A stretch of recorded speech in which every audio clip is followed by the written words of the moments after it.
je m'embrouille. Le 17 avril, c'est dans 2 jours. Donc c'est dans 2 jours à 12h30 que vous regardez Public Sénat avec la rediffusion du documentaire qui, de toute façon, par ailleurs, est accessible sur la plateforme. Plateau repas. Bonjour Sandra. Bonjour Emmanuel. Comment ça va? Très bien. On parle aujourd'hui des migraines dont les enfants ou les adolescents peuvent souffrir dès le plus jeune âge et qui sont aussi invalidantes chez l'enfant que chez l'adulte.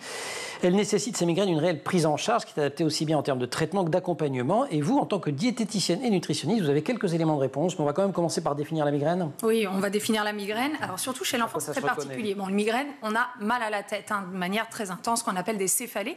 Chez l'enfant, c'est particulier. Parfois, ils n'ont pas la douleur, mais ils vont avoir des symptômes digestifs, des vomissements, des douleurs abdominales, tellement la douleur sous-jacente est là, même s'il ne la ressent pas.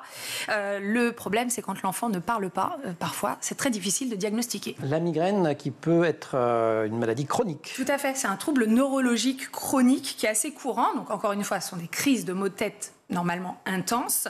C'est 2 à 3 fois plus fréquent chez la femme. Et il faut savoir qu'au niveau mondial, ça touche quand même 15% des personnes, tous sexes confondus. Selon l'OMS, l'Organisation mondiale de la santé, c'est la 7e maladie la plus invalidante, incapacitante au monde, ce qui n'est pas rien.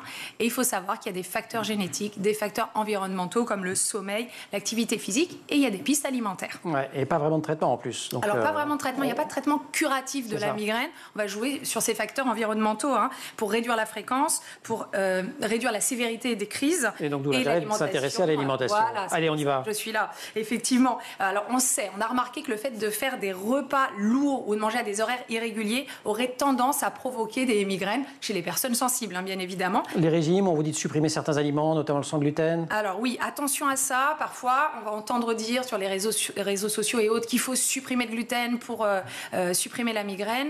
S'il n'y a pas de maladie sous-jacente, ça peut créer des déséquilibres alimentaires. Faites-vous suivre, bien évidemment.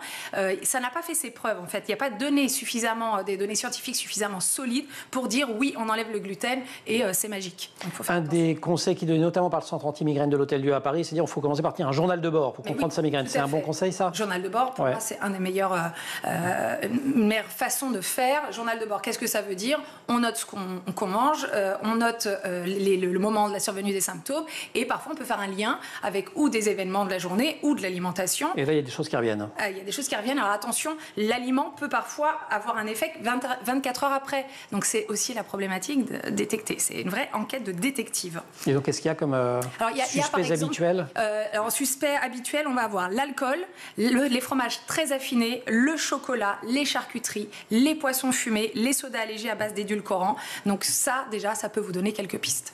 J'avais entendu parler aussi du régime cétogène. Oui, le cétogène. Alors, qui est un régime très particulier, c'est un régime, je vais le résumer, riche en graisse et pauvre en glucides, en sucre. Ça a montré des résultats assez intéressants sur l'effet protecteur contre l'arrivée des crises de migraine. Attention, les résultats sont encore à interpréter. C'est encore fragile. La caféine? Et la caféine, alors c'est assez compliqué parce qu'on sait qu'à haute dose, ça peut provoquer justement des crises de migraine, et à l'inverse, avec une dose suffisamment petite, ça pourrait être protecteur. Et oui, parce qu'on nous vend des médicaments avec du paracétamol caféiné ou des choses comme ça. Effectivement. Donc là, c'est à modérer encore. On sait que les scientifiques sont en train de travailler sur le microbiote, vous savez, cette flore intestinale, que ça pourrait avoir un lien protecteur contre la migraine. Ça serait superbe qu'ils avancent là-dessus.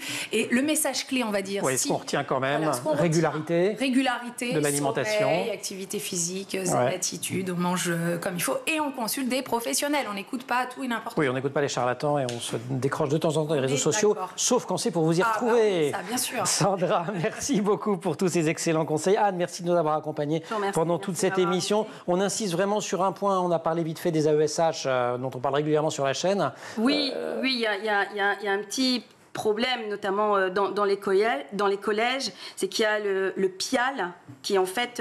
c'est la répartition répartition des AESH, et les enfants n'ont pas toujours le même AESH.